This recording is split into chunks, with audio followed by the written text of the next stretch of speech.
I think, and I'm not just saying this, I think that was one of the most brutal things I've ever seen in wrestling. 100%.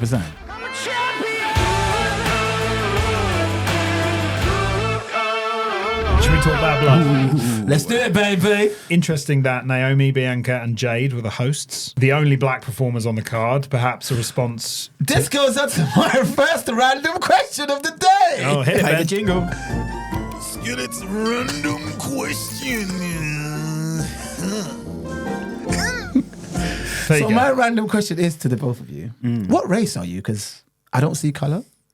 Is that the random question? That's what Triple H said. I'm making fun of Triple H. Oh, God.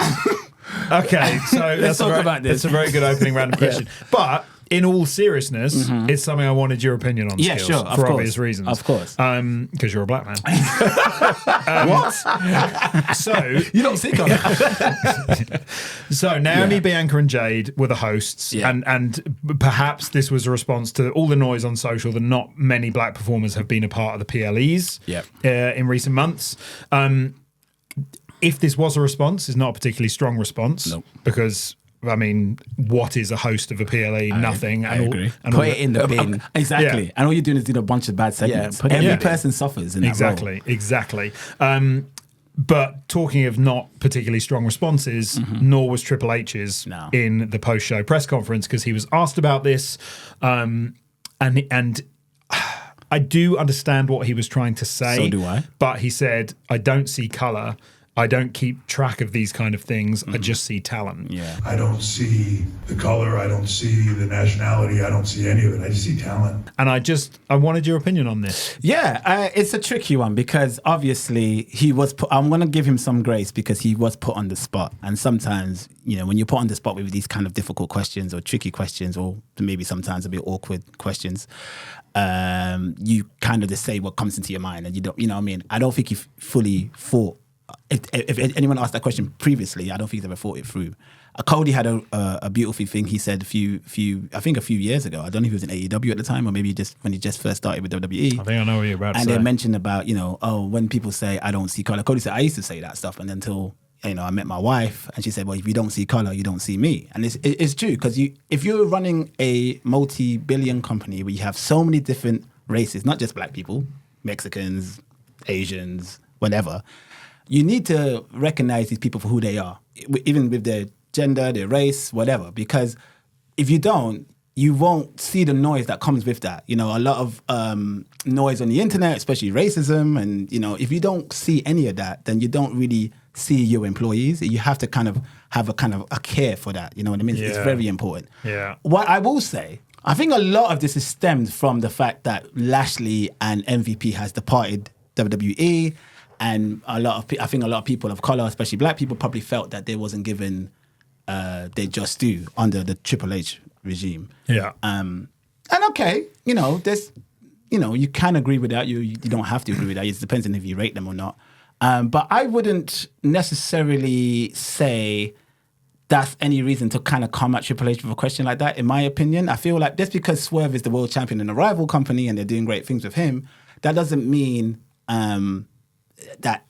that needs to translate over to WWE. Now, what I will say, WWE's always kind of struggled with racial talent. There's so many groups that are just lumped together because of the color of their skin, let's be honest. So you honestly, you don't see color, but you got the LWO, you got Asuka and Kairi Sane together, you got the Street Profits. There's no, apart from Carmelo, apart from Andrade, they're probably only, in terms of a male perspective, they're probably the only people of color who are having a solo push. But even then, it's not really to a strong degree. You know what I mean? So I do recognize that. I think for me, I see it very differently because I've come up from a time where you could mention black wrestlers in one hand, and now there's a whole plethora of black wrestlers. Do you know what I mean? So I do see the shift in diversity. I do see them pushing a lot of talent. I don't want to undermine what Bianca and Jade's done this year. Do you know what I mean? Yeah. So I do see what WWE is trying to do, but I think they do need to be a bit more thoughtful with some talents. I think that's a good analysis of it, and I think I don't believe Triple H is racist. No, I don't believe that too. You know, all these rubbish things that get said on social, and I do understand what he was trying to say. He's like, all I'm interested in is telling great stories with great talents, and to him, it doesn't matter where they come from, what their background is. Yeah. But I totally appreciate what you're saying. Like, if you don't see color, you don't see me. That's, I totally agree with that. But I think I do also think, like, as you say, Jade and Bianca have had prominent roles. Yeah. Well, NXT is like, you've got Trick, haven't you? And that's another thing. Yeah, NXT that's a great point as well. NXT totally is different. kind of showcasing the future of black representation in wrestling today. And also, one of the biggest storylines, what is becoming one of the biggest storylines and most intriguing storylines on Raw is Kofi and Xavier and the breakup of the New Day. And that presumably will end up in a massive PLE match. I totally agree. So it's like, I think it just so happens that this year we haven't seen many black and if I'm going to be honest, I'm going to say something that probably won't be popular with my people if I say this, but there's a prominent push for Samoan talent right now. Yeah. And let's give the Samoans some grace to have their shine right now, because it's great what they're doing with them. And then it will come back full circle, hopefully, with other people, Mexicans as well, you know? So it's just, you know what I mean? It's like, I feel like we need to kind of not just always throw things, but at least appreciate what's still happening with diversity as well, with all backgrounds and colours. Yeah. And especially with gender as well. They need to do more with women as well. You know, women in general, no matter what they look like. They need to do more with women as well. So. Well, I mean, we'll talk about the women and how they were represented on the first 2-hour Raw in 12 years. Yeah. Back to Bad Blood, Hell in a Cell kicked off the show. This Hell in a Cell had a hell of a lot to prove. Not just the first it wasn't the first under Triple H, because as I was reminded of the other day, we had the Hell in a Cell match at WrestleMania 39. Finn and Edge. Oh, yeah. Since how memorable that was, but to that point, this was the match that was going to restore the reputation of Hell in a Cell as a feud-ending, proper kind of once-in-a-while spectacle. I thought this was magnificent. Not too violent? No, because everything meant something. Yeah, absolutely. Go on. No, listen, I love this match. I am not knocking this match. I think this match is probably contender for match of the year, personally.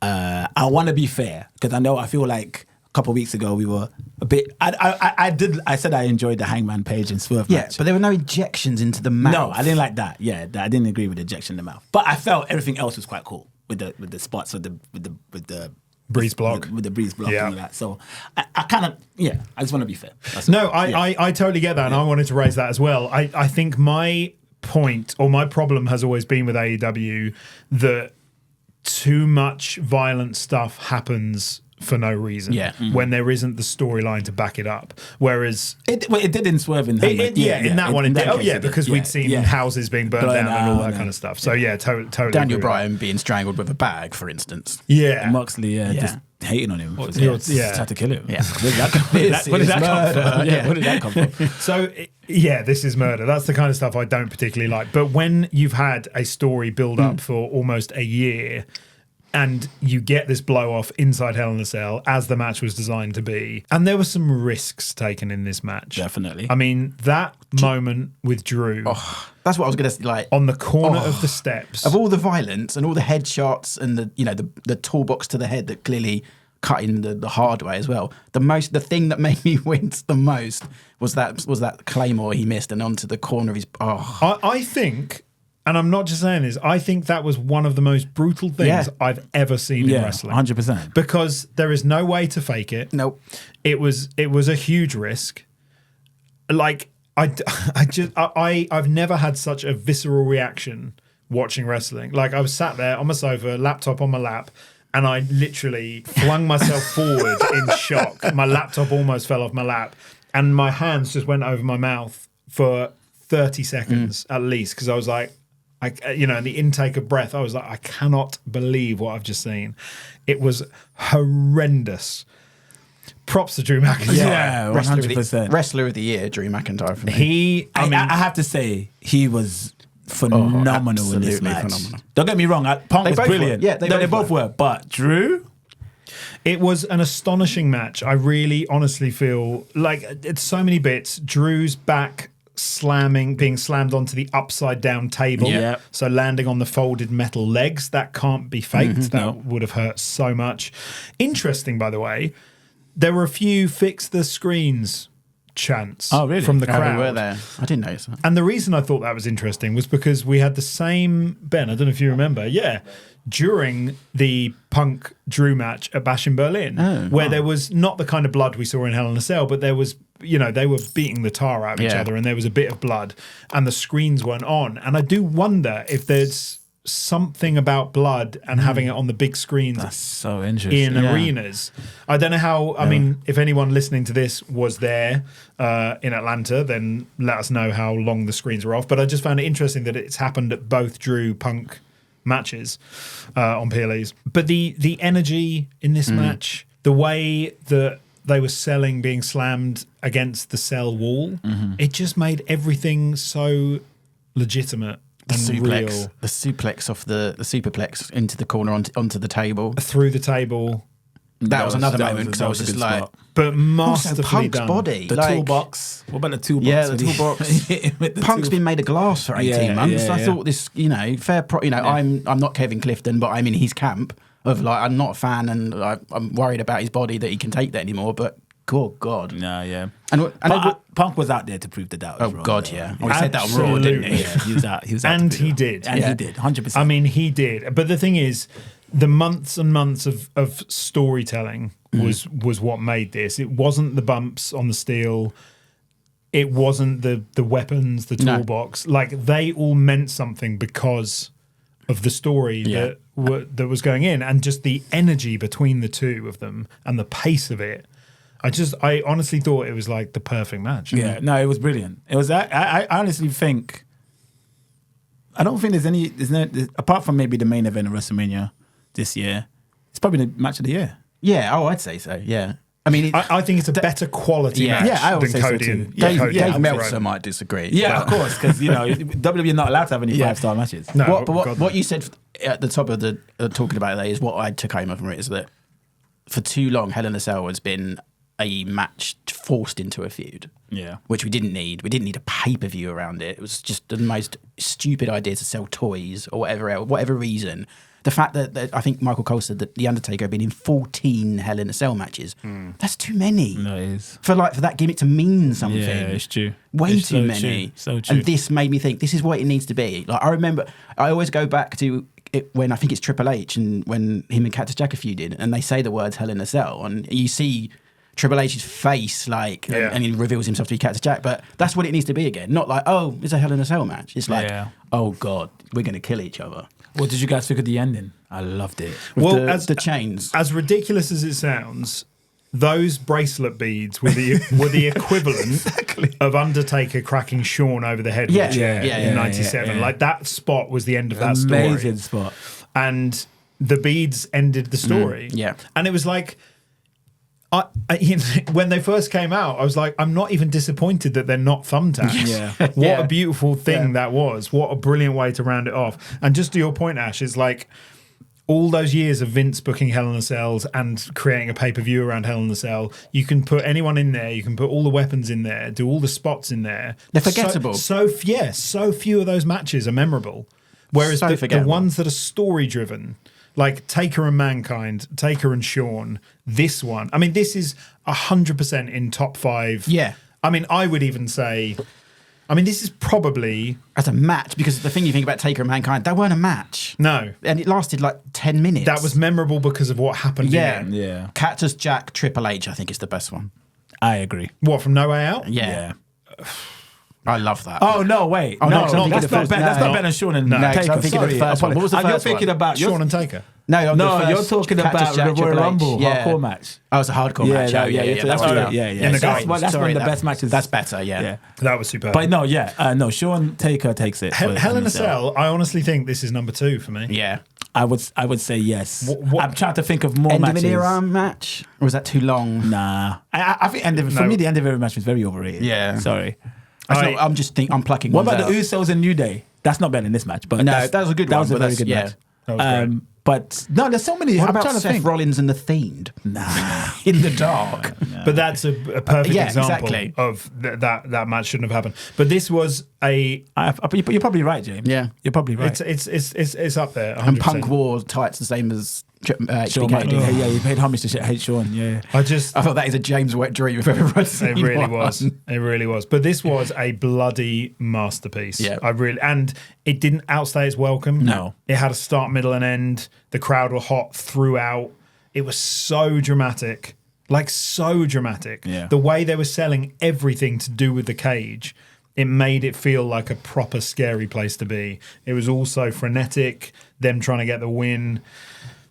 It just extraordinary. Yeah. I've got a second random loved question. Go on. Another random Yeah. question, Ben. Skillet's random question. So what's next for Drew McIntyre? Does he take time off and I think come they both have to. Well, Punk is, isn't he? But and he comes back as a white meat babyface, or should he stay a heel? It's more difficult to place Drew and what Yeah. his next steps are. I think a break is good. I mean, we'll talk about Raw, but I think the promo from Punk, we'll talk about the promo later, but what I also love about it is the fact that he came out bandaged, limping, plastered, limping, just selling the match. Yeah. Brilliant. That hasn't classic happened. plaster on the head. Yeah, that hasn't happened properly. Yeah. I mean, I'm sure he was hurting. Yeah, of course. legitimately. But that hasn't happened properly in a long time. So I was really pleased to see that. And just on Punk, this is the match we needed from him. Yeah, 100%. This is the match yeah. we wanted from him.